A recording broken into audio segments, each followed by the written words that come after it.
Perkenalkan, aku Novi Ardiana dengan NIM 29 2024 015. Perkenalkan, nama saya Brian Lopez Cakut dengan NIM 71 2024 019 dari Fakultas Teologi.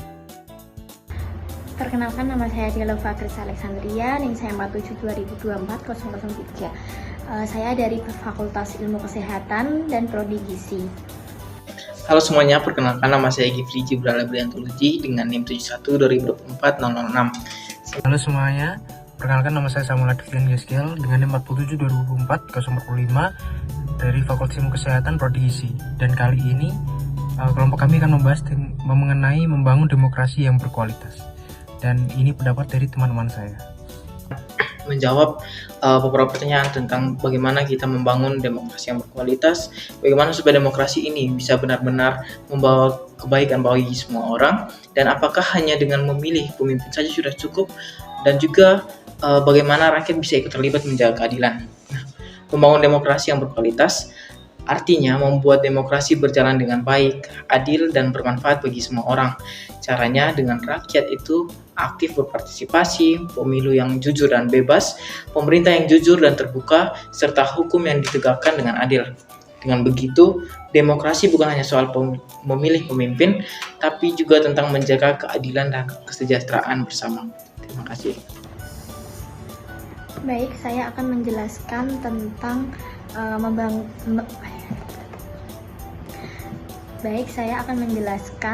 membangun demokrasi yang berkualitas. Jadi, di sini saya akan menjelaskan ciri-cirinya dari demokrasi yang berkualitas itu bagaimana. Ciri-ciri demokrasi yang berkualitas itu bisa jadi seperti keterbukaan informasi publik, terus ada pemilu yang bebas, jujur, dan adil, terus ada peran aktif pada masyarakat. Kemudian saya akan menjelaskan tentang tantangan demokrasi di Indonesia. Itu meliputi politik uang dan korupsi, kurangnya literasi politik dari masyarakat, keterlibatan generasi muda yang masih sangat rendah. Kemudian saya juga akan menjelaskan upaya membangun demokrasi yang berkualitas itu seperti meningkatkan pendidikan politik, menjaga kebebasan berpendapat, mengawasi dan mengawal proses politik, dan menumbuhkan kepemimpinan yang berintegritas. Kesimpulan dari demokrasi yang berkualitas itu, demokrasi yang berkualitas tidak terbentuk secara instan, tetapi diperlukan keterlibatan semua masyarakat, bangsa, mulai dari pemerintah, masyarakat sipil, dan generasi muda. Demokrasi bukan hanya tentang pemilihan pemimpin, tetapi juga menjaga nilai-nilai keadilan, transparansi, dan partisipasi aktif dalam kehidupan berbangsa dan bernegara. Terima kasih. Demokrasi yang berkualitas itu demokrasi yang memiliki poin-poin utama, yaitu partisipasi politik aktif masyarakat. Demokrasi yang berkualitas membutuhkan partisipasi aktif dari masyarakat sipil dalam proses politik, seperti pemilihan umum dan pengawasan terhadap jalannya pemerintahan. Setiap individu memiliki hak dan tanggung jawab untuk terlibat secara sadar dan bertanggung jawab dalam politik demi mewujudkan demokrasi yang sehat. Yang kedua, pemilihan pemimpin yang bertanggung jawab. Memilih pemimpin yang tepat dan bertanggung jawab adalah kunci utama dalam membangun demokrasi berkualitas. Pemimpin yang dipilih harus memiliki integritas dan komitmen untuk menjalankan pemerintahan yang adil dan transparan. Lalu yang ketiga, pendidikan demokrasi. Pendidikan memiliki peranan penting dalam membangun demokrasi berkualitas.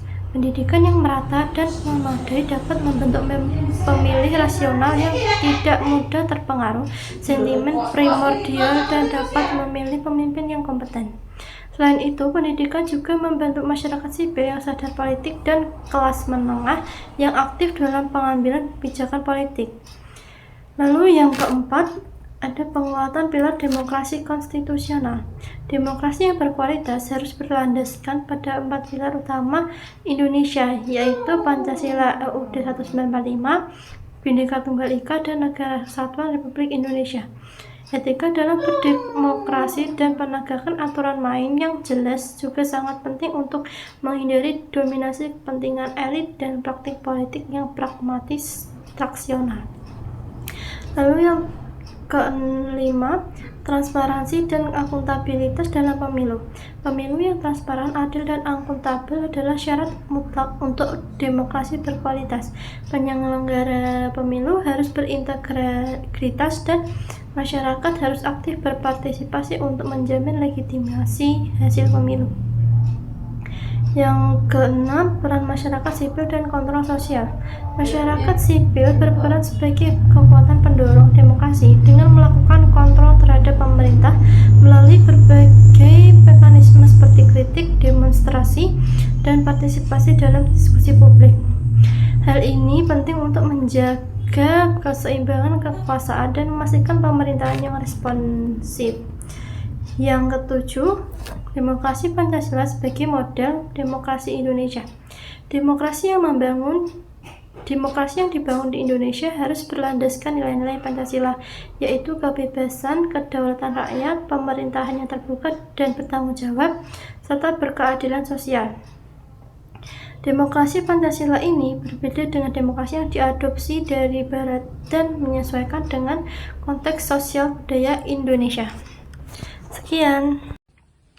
Nah, jadi demokrasi yang berkualitas itu lahir dari warganya yang aktif.